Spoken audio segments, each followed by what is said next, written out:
Hello, I'm Bob Dole. I served America in World War II in the Army's 10th Mountain Division in northern Italy. Much more recently, I was honored to chair the campaign to build a World War II memorial on the National Mall in our nation's capital.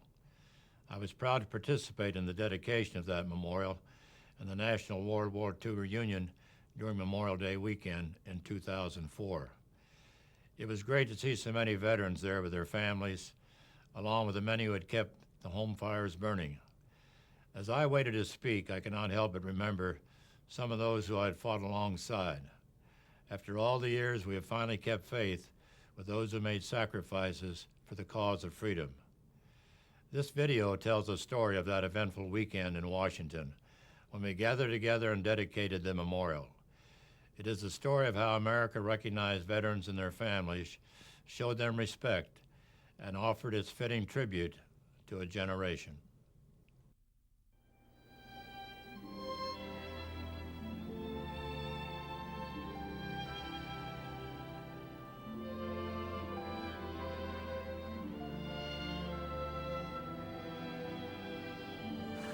Some call us the greatest generation. The word's a bit romantic to our old ears. But in thinking back to those we have lost, there is surely some truth there. It was a conflict which involved every man, woman, and child in our country. During the World War II years, more than 16 million served. Others took up the tools we left behind. They built the tanks and airplanes, raised crops to feed us, and changed the face of working America. Millions saw their loved ones off to war. Sons and daughters traveled further than they'd ever dreamed. Every day, they asked themselves, what can I do? And every day, they provided their own answers. 400,000 would not return. While we've been called the greatest generation, we're more comfortably mom or dad, grandfather or grandmother. In May 2004, the eyes of the world were on Washington, D.C. as a memorial was raised to a people's spirit and sacrifice.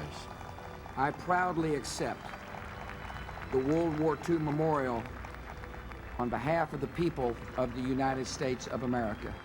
And the National Mall became home to a four-day tribute to a generation, the National World War II Reunion.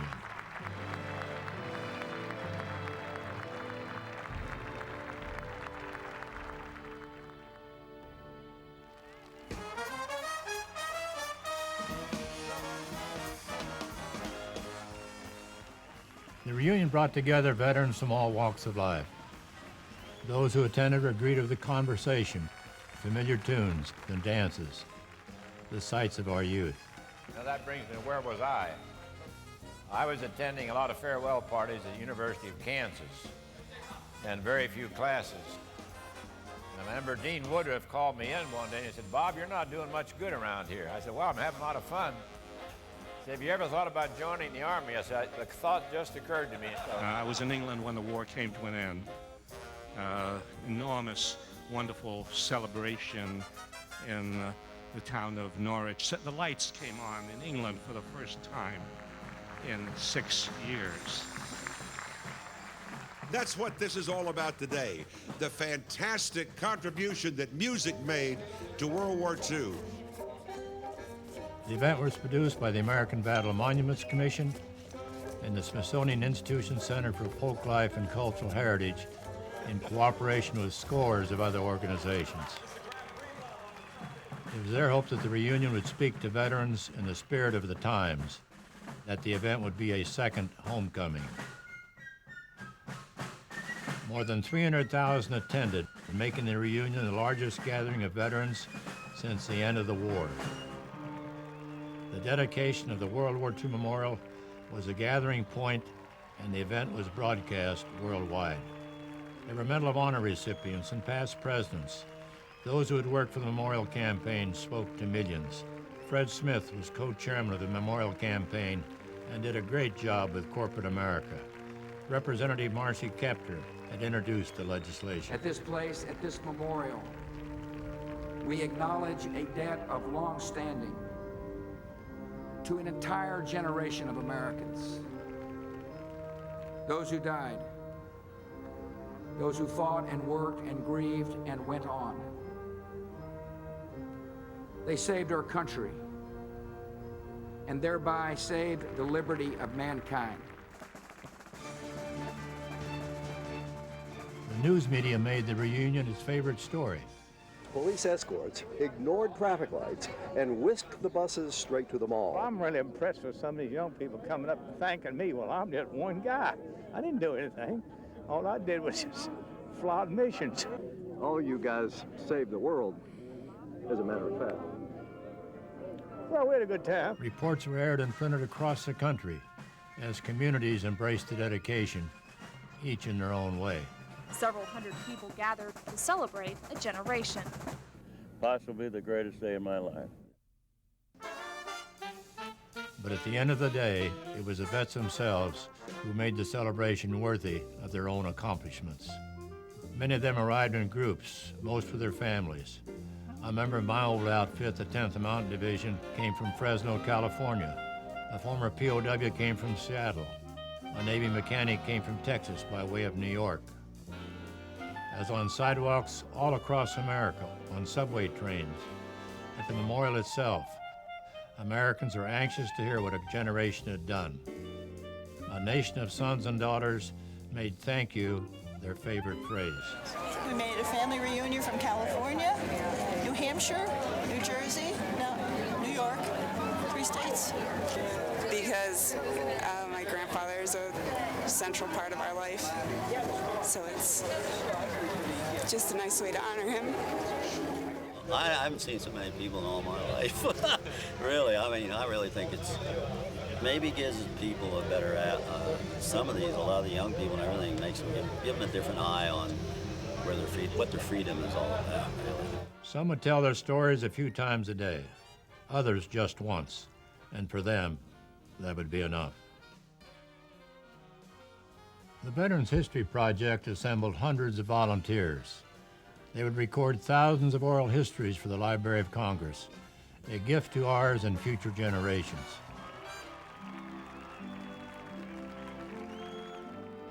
Reunion Hall was the centerpiece where servicemen and women went to search out old comrades. Many veterans would begin and end their visit there. They placed cards on the wall that featured personal stories, written in hopes of sparking an old shared memory. Information on these cards would be digitized and placed online, providing a meeting place for vets and their families.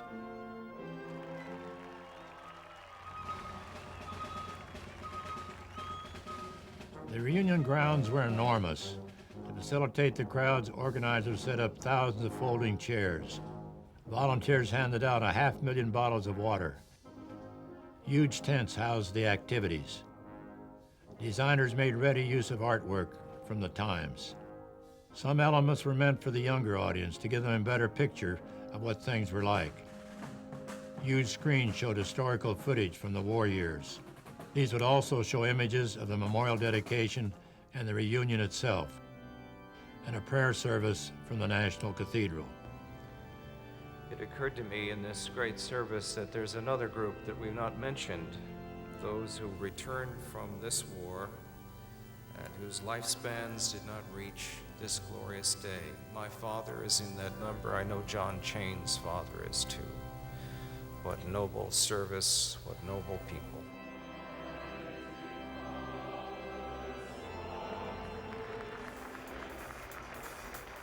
Of course, the war years were legendary for their music and dance, when a good song was often as valuable as ammunition to a soldier's morale. The reunion featured the finest musicians in the military and beyond. Among the groups was a big band that carries the name of the incomparable Artie Shaw, one of the musical stars of the time, also a veteran of the Pacific. Shaw spoke to crowds from his home in California. My name is Artie Shaw, and I was asked to do this war memorial, maybe a century too late. I don't know why they waited so long. I'm sorry I couldn't be here in person, but I sent my band, led by Dick Johnson. I'm going to write a paper down that I can call mine.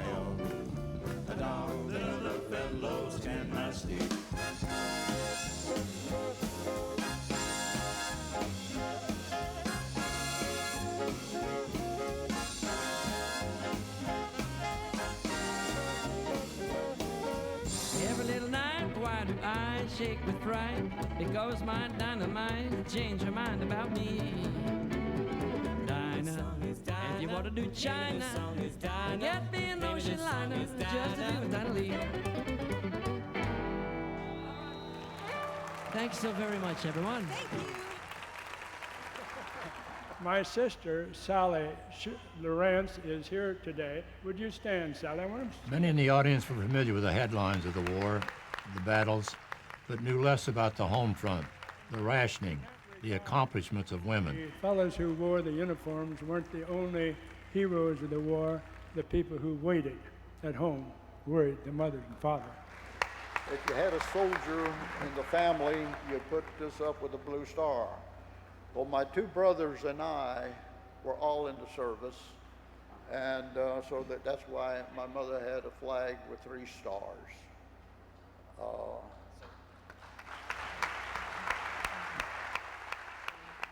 Lorraine Rogers, at the end, one of the first women Air Force service pilots. And in our time, we flew 66 million miles in all 77 of the planes that the Army Air Force had in its inventory. Even the then new B-29. The Wasps flew every single plane they had. But when I would get all of this film, it had to be processed. And what I saw the blood, I saw the carnage, and we could not let the American public see these photographs. Can you imagine how a mother would feel if she saw her son? That couldn't happen, and that was my job.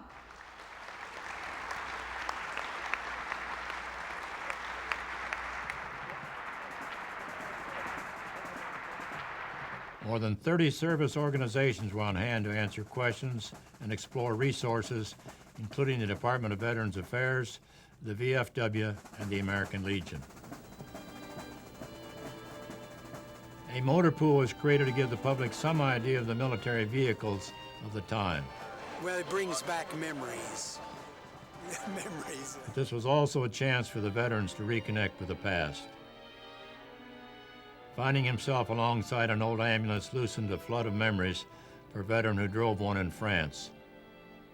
He spent the rest of the time at the reunion describing to visitors his experience of the war. I have talked more about my Army experiences in the last day and a half than I have in 58 years because I never thought people was interested in it. I just stopped here and people started asking questions and I tried to answer them. I'm getting to where I can't really talk. Many came up to say that they're only now beginning to open up, that the building of the memorial and their experiences of the reunion had made them aware of one last duty, that of telling their story. My 2 grandchildren live in Arlington, so we're spending about 4 or 5 days here, and I have to speak to my grandson, who's becoming 13, in his class come Tuesday about Iwo Jima and my experiences at Luzon and the Iwo Jima invasion, because there's 1,100 World War II people dying every day. The Wartime Stories tent brought old comrades together with large audiences. Some speakers were famous, others accomplished outstanding things and were important in their own right. Appearing were Senator Alan Simpson and Secretary of Transportation Norman Mineta, who spoke of meeting each other across the fence of a Japanese internment camp in Wyoming. Machine guns, I used to always say, if we're in here for our own protection, why are the machine guns pointed in at us and not out? And so when our Boy Scout leaders asked the surrounding Boy Scouts to come into the camp, they all said, no, we're not going to go in there. They're all POWs. We're going into the Hart Mountain Relocation Center, while everybody else in town was calling it the Jap camp. And my folks said, you should go, because people, they knew then that the people there were families, just like the ones in Cody, Wyoming. And when we had a jamboree, we just raised hell. That was why I knew that if we if we could just get in there, Yeah, we you'd could get all- some higher influence. We'd have the same kind of fun. Charles McGee and other African Americans spoke of their experiences as Tuskegee Airmen. One of the officers who was briefing us told us if you get shot down, that's when we first got over, if you get shot down, fellas, he said, get rid of your parachutes, get rid of your uniform, and meld in with the crowd.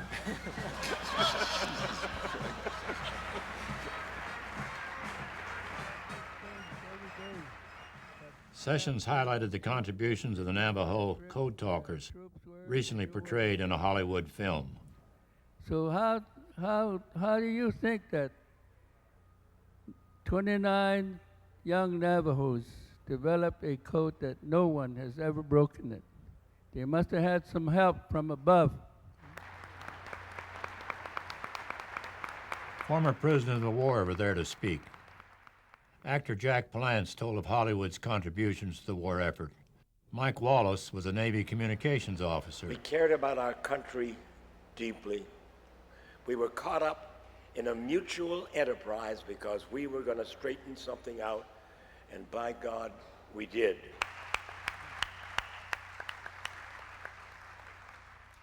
Members of the audience were invited to ask veterans When questions. you came back to America, you said both of you fought racism. A white friend of mine said, man, you're a black man. Why would you want to go and fight this war? I said, hey, man, I'll tell you what, my folks came over here before your folks. This is my country.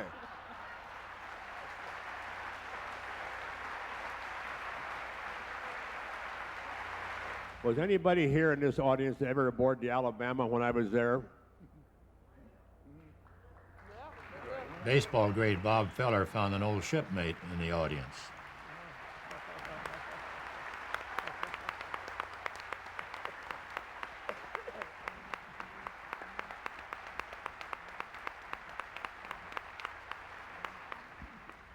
Hi, I just wanted to thank you and all World War II veterans for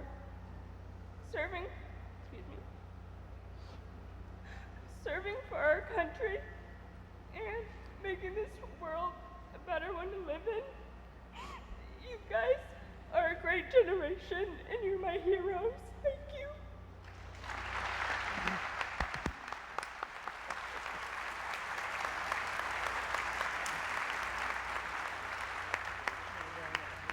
Some who couldn't come in public sent their best wishes by videotape. I'm Walter Cronkite, and I want to say how sorry I am I cannot be with you today at this wonderful occasion. This is Patty Andrews of the Andrews Sisters. You know, my sisters and I probably met face to face with more soldiers in World War II than any general or field marshal ever did. This is Pete Seeger, and I look a lot different now than I did in 1945 when I was on the island of Saipan in the Western Pacific. I'm Margaret Whiting. I've been singing for so many of you for so long. My friend Senator Daniel Inouye, a Congressional Medal of Honor winner, spoke directly to his wartime colleagues. But in my heart, the most important people I've met and I've known are the members of the 442nd Regimental Combat Team. Because you taught me how to be a man. You taught me what comradeship was all about.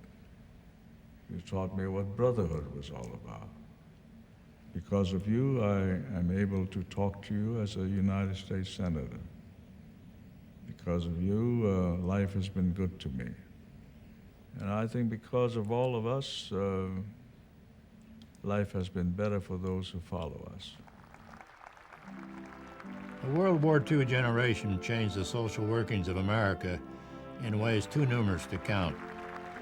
General P.X. Kelly, who earlier directed the memorial dedication from the podium, spoke about the GI Bill. But I went to college in 1946, and I witnessed the greatest transformation that we have ever had in the history of this country, and it was a thing called the GI Bill of Rights. Cruz Rios of the 10th Mountain Division told of how the bravery of all soldiers made America a better place to live. When you're on that foxhole, you don't care, protect each other. You don't care whether he's black, white, or yellow, or brown, or whatever color he is. He's your brother or sister, brother. Rios swears at a special meeting to a young woman and her friend. Her grandfather had served in the same battalion. I think all that we went through in this, in other years, I think it's helped unite this country and make it a better country.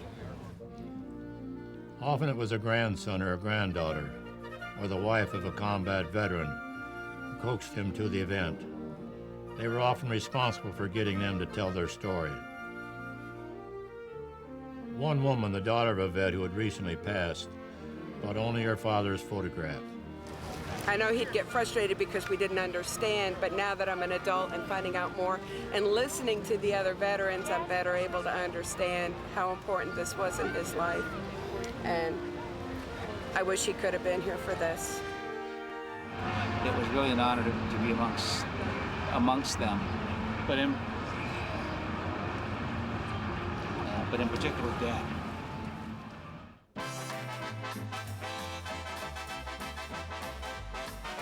Oh Johnny, how you can love.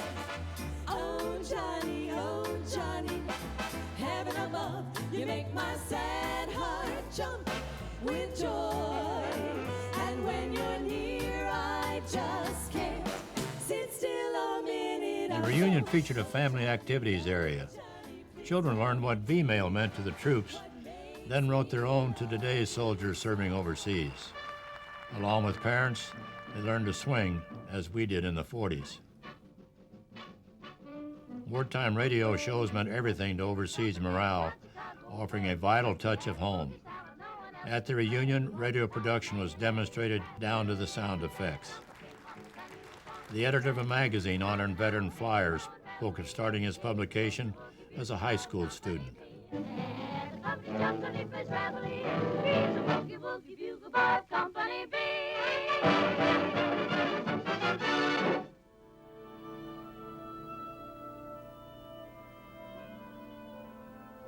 Then there was the memorial itself.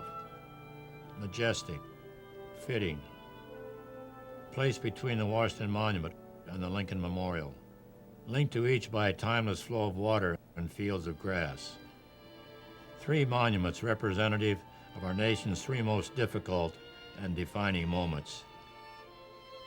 The veterans seemed to appreciate the quietness of the place. Watching the sun cross the pillars and arches, one vet from Missouri said that finally now his life had come full circle. Sessions were held with the memorial's architect, Frederick St. Florian, and with the artisans who carved the stones and cast the bronze. Central to the memorial is a wall of 4,000 gold stars, each representing the lives of 100 men and women who gave their lives in combat. When you go there, you will hear a very special sound. When you're in front the gold stars and near the waterfalls, you hear the drum beat, the drummer, right? And I did not think about it, but Benjamin Forgay in his review noticed it, and he thought that this was a very, very moving, permanent feature, the drum beat, honoring the dead. We mourn those who gave their lives, and we celebrate the veterans. They say you can't go home again, but I tell you the honest truth, this weekend we've all been home again. Of the veterans who came to the event, most reported being somehow changed by the experience. It makes you feel what you've done.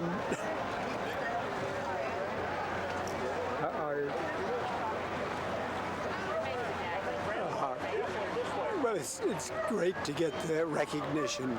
I was so happy I came to tears. Many had made promises to other vets in their communities, their VFWs, to bring back stories and photographs for those who couldn't come. In this way, the story of the reunion was made more complete. The veterans of World War II were citizen soldiers, modest in telling their own story. Together we set out to win the freedom, and only many years later did we find we had shaped a nation and a world. It was General Dwight D. Eisenhower who said that humility must always be the portion of any man who receives the claim earned in blood of his followers and sacrifices of his friends.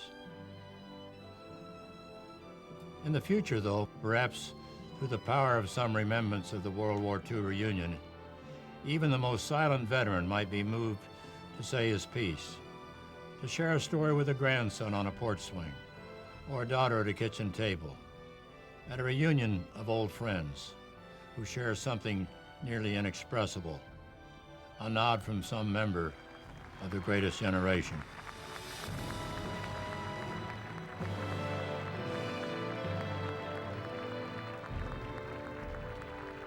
This is Bob Dole.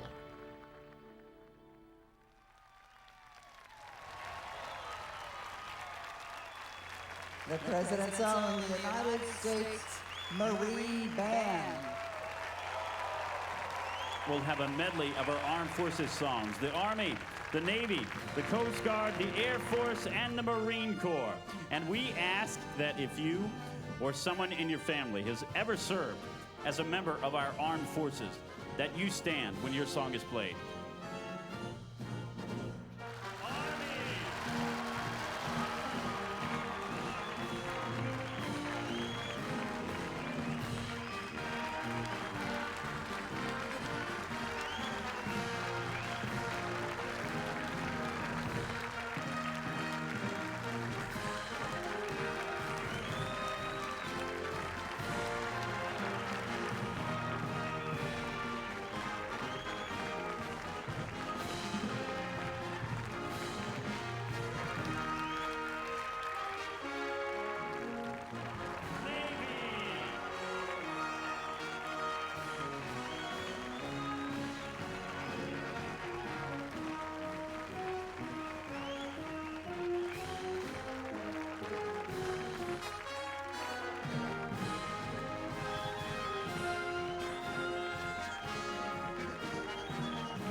Coast Guard.